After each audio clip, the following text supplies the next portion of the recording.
The first time I met this client, not only did he respond to two texts during our meeting, he literally took a call from a working group, put it on the speaker, and then tried to carry on a conversation with me while participating in the meeting.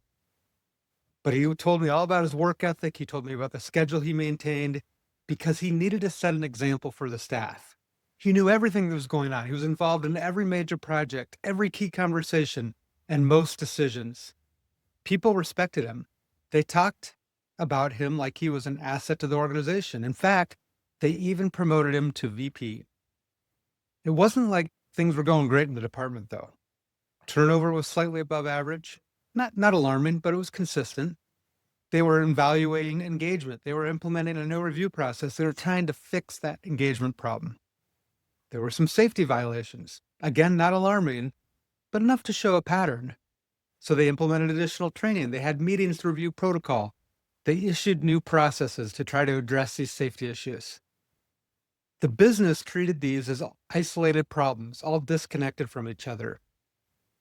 But they were treating the symptoms. And when that VP quit, that's when things got exposed. He had two projects that were mid-flight, and they were completely stalled. No one had been making any progress on the projects, and nobody knew where things stood. There wasn't anyone in the department that could step up and offer interim leadership to the team. No bench, no institutional knowledge passed on, no systems that could run without this person being there. Honestly, it was a mess. Now, most people, most organizations would blame this person, but they'd be wrong. See, the organization enabled him. They enabled him being the hero, and they were simply deferring a tax, what I call the hero tax, and it came due when he quit. What's the hero tax? Well, it's a tax on the individual. Now, this isn't about burnout. This is it's not about the individual. This is about a tax the organization pays. See, they get some benefit from a hero being a hero, from the contributions they make.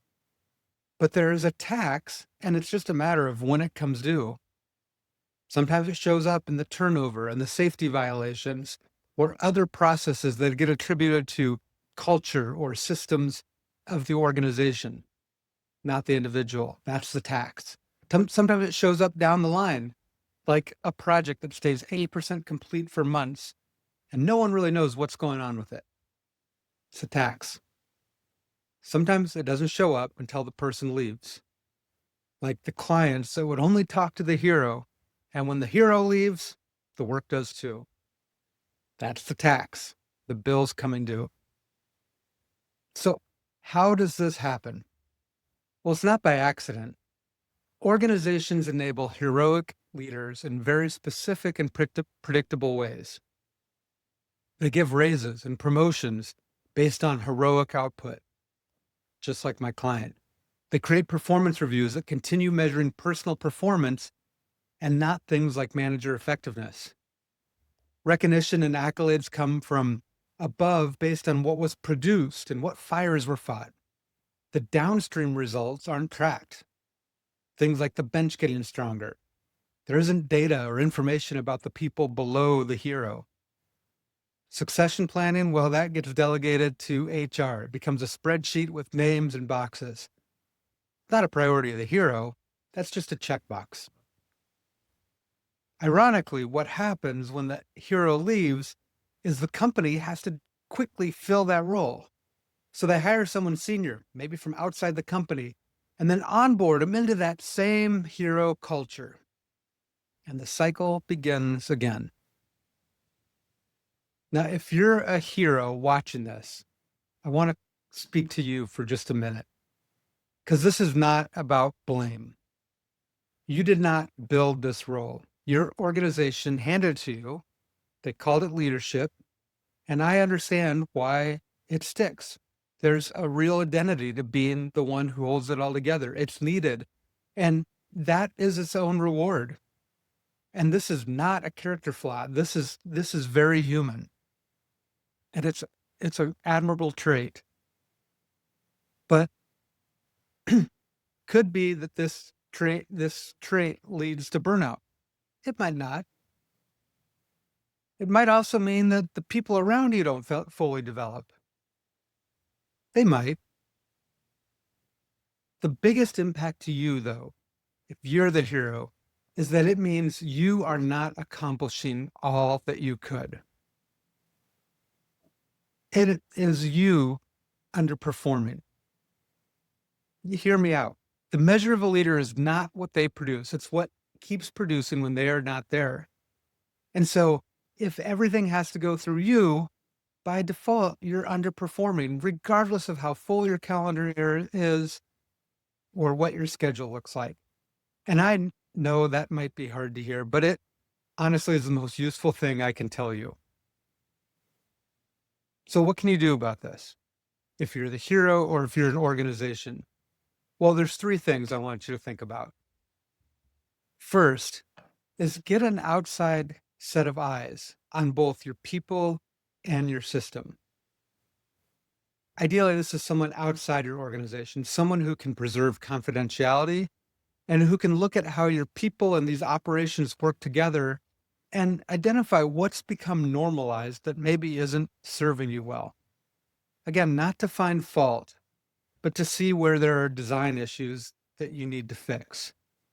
And I say somebody third party or outside because you need someone who can look at who you are developing and how your systems reward behavior with no stake in protecting what you have built. The second move is to redefine what success looks like at each level.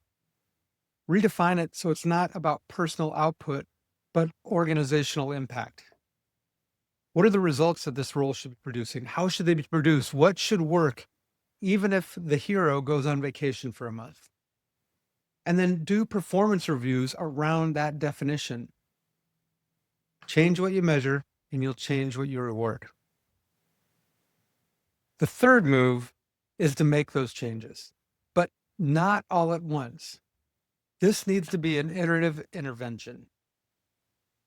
If you're the hero or you work with a hero, they are highly valuable and they need to drive the change and they need to build trust so that they continue providing value at even a higher level as their role changes. So identify one system that reinforces heroic behavior, redesign it, and then let people react. Then select another and another. That consistent movement towards a different structure is how this transforms.